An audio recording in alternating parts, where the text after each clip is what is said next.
Hello and a very warm welcome to Rising Stars. I'm Vikram Oza. In the many businesses that we feature here on the show, most often we seek out the novelty of the concept that runs the business and shows up the promise that it holds for growth in the future.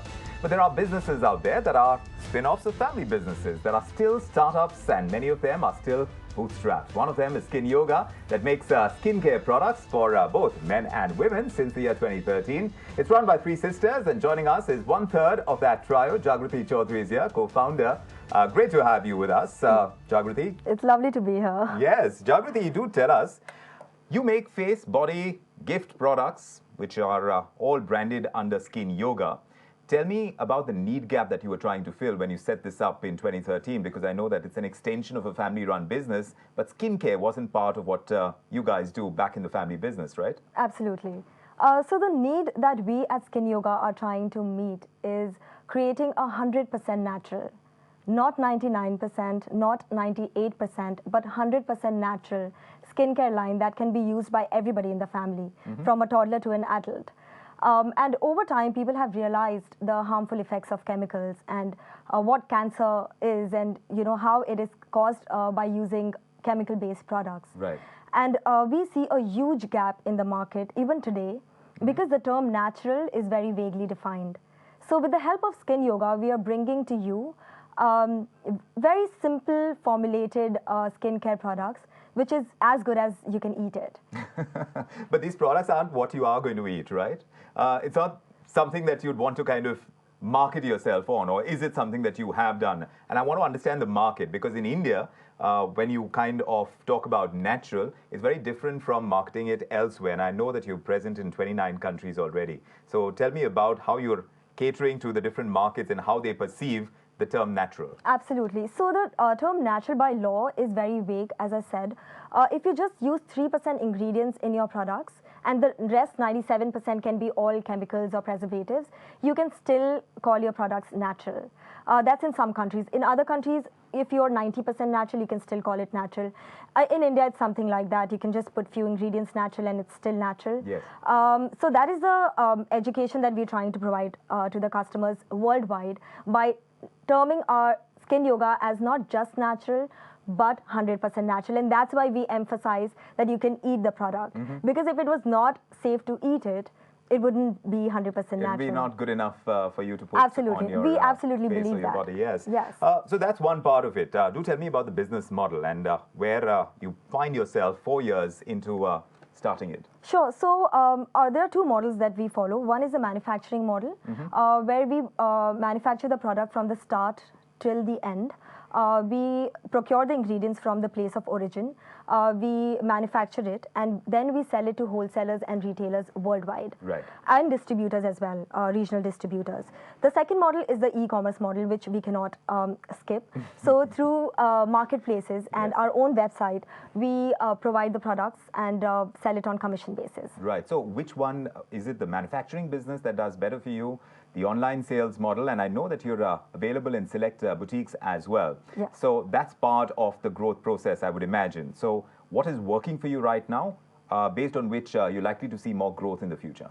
Absolutely. So the highest profit-based model is the B2C, where we sell the products directly to customers through our website, because that's where we book the maximum margin per product. Yes. But the highest profitable in terms of volume has been tying up with large US retailers like Ulta.com and Costco, Right. because that's where we get the volumes from and penetrate the market therein. So that has been a strategy, because, volume-driven growth is a very important part of any business. Right. As is the higher margin kind of the luxury market typically works on a higher margin model.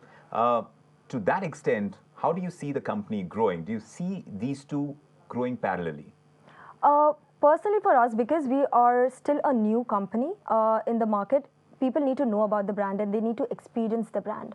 It has worked really well for us because we started off exporting to the North American and the Western European countries where people already knew about natural skincare.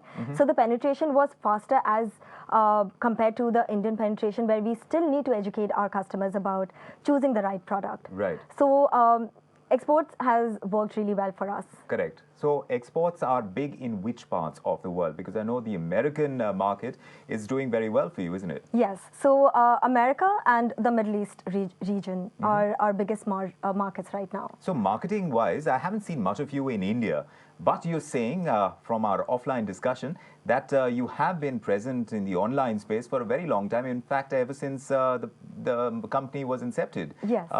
Why have we not heard of you? Why have you not been strong? Because you're saying sampling is the biggest marketing play that you've had. Yes. Is that the only route that you want to stick to? No, absolutely not. So we are on social media, on Instagram, Facebook, Twitter, and through our own website in India. And it's all organic growth. So we haven't really pumped in money to get followers on the portal. And also, India was not our main focus in terms of the market. But starting 2018, for the next 5 years, India is going to be the next market because we really see a huge potential in India and other BRIC nations. Why have you waited this long to kind of go bigger on India and the BRIC nations? I'm just wondering, is it because, mother's recipes are so strong, home remedies are always offered when it comes to skincare as well, and that's something that you're bringing to the table, except that your formulations are from the US and the packaging would be that much more global? So honestly, the true reason was because we were creating a high quality product with very extraordinary ingredients that people in the West already understand.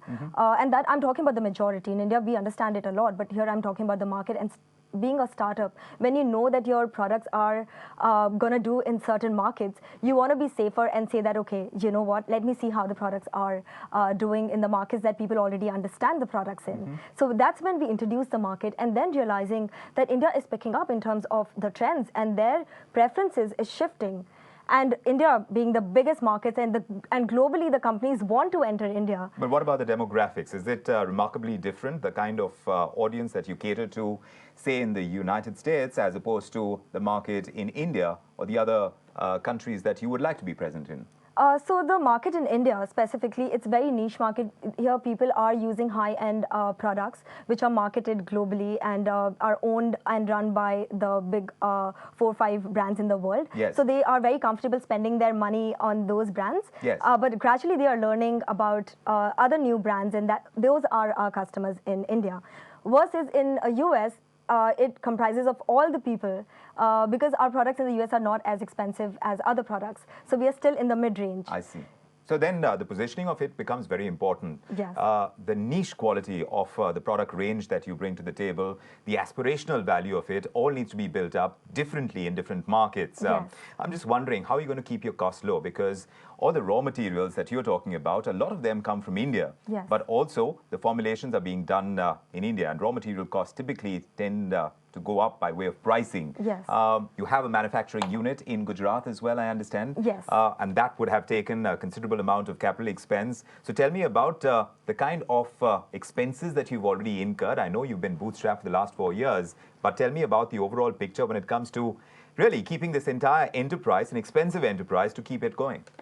Sure. So I'll tell you about the costing of how the products would work. So purchases are about 37.5%. That includes the raw ingredients and stuff. Then we have the marketing and the wages. Each are about 11.5% each. Rent and utilities are about 5%. So these are the major costs. Right. And other expenses are about R&D, etc. So that happens as and when we decide to introduce a new product. Right. Because we are internally funded, and that really helps, doesn't it? Absolutely, because It's a family-run business. It And kind the of- family is running business in coal, I understand? yes, petroleum, coke, and real estate, but that's a separate That's part. completely different Yes, from it's- what you're doing. Yes. So we three sisters decided to focus on skin yoga as our business. And from the very beginning, we decided to be completely bootstrapped and debt-free because that's what we learned from our parents. I see. And even in business school, that's what I was taught. And that's what I took back home. because it's very easy to spend somebody else's money versus when it comes to spending your own money. And also, you don't want to dilute your stake too early. That was not a question. It was about, am I comfortable spending my own money into doing this? If that made sense, then we would.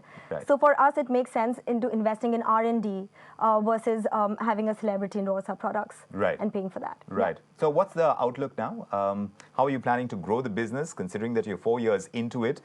With newer markets, how do you plan to kind of market yourself differently? Because I imagine that you would need to kind of go a little bigger on marketing spends. Sure. So in the next 2 years, we are planning to strengthen our existing markets globally, as well as work more on India. After that, we want to go more aggressive for the next 3 years into marketing and really get more customers into. So by 2022, we are hoping we will make it very known in the skincare industry, even in India. And also the growth in the global skincare and cosmetic market, as I understand, is projected to reach about $328 billion. How much is going to be your share in it, Jagriti? I hope all of it. Well, we hope so too, for your sake. But the profit margins are looking good right now. The turnover, how has it been so far?